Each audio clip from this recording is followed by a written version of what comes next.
நம்ம இத்தனை நாளா பண்ணிக்கிட்டு இருக்க பூஜைக்கு சில பேர் சொல்ற வார்த்தைகளை கேட்கையில ரொம்ப ரொம்ப சந்தோஷமா இருக்குங்க.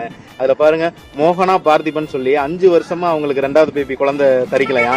நம்ம பூஜை பண்ணியிருந்தோமா, அவங்க வந்து இப்ப நான் கன்சீவா இருக்கேனா, எனக்கு எப்படி நிறைவேறிச்சோ அது மாதிரி எல்லாருக்கும் நிறைவேறணும், எல்லாரும் கன்சீவ் ஆகணும்னு சொல்லி அவங்க நம்மள்ட்ட ஷேர் பண்ணாங்க. ரொம்ப ரொம்ப சந்தோஷமா இருக்கு.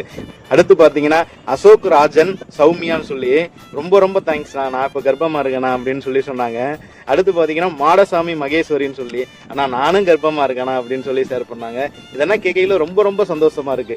நம்ம குழந்தை இல்லாதவங்க எல்லாருக்கும் கூட்டு பிரார்த்தனையை நம்ம பிரார்த்தனை பண்ண பிரார்த்தனைக்கு இன்னைக்கு எல்லாருக்கும் ஒன்னு சொல்லையில ரொம்ப ரொம்ப சந்தோஷமா இருக்கு சாமிகளா. ஏன்னா இந்த உலகத்துல நம்ம வந்து என்ன வேணா இல்லாம இருந்தலாம், காசு பணம் இல்லாம இருந்தலாம், சொத்து சுகம் இல்லாம இருந்தலாம், நமக்குன்னு ஒரு வாரிசு நமக்கு இல்லாம இருக்கிற வழி தெரிஞ்சவங்க மட்டும்தான் அதை செய்ய முடியும். கண்டிப்பா எல்லாருக்கும் குழந்தை வரம் கிடைக்கணும். நான் வணங்குற ஐயப்பனை முருகப்பெருமானை வேண்டிக்கிறேன். சுவாமியே சரணம் ஐயப்பா, வெற்றிவேல் முருகனுக்கு அரோகரா, சமயபுரத்தாலே நமோ நமக்கு, அங்காள பரமேஸ்வரி தாயே நமோ நமக.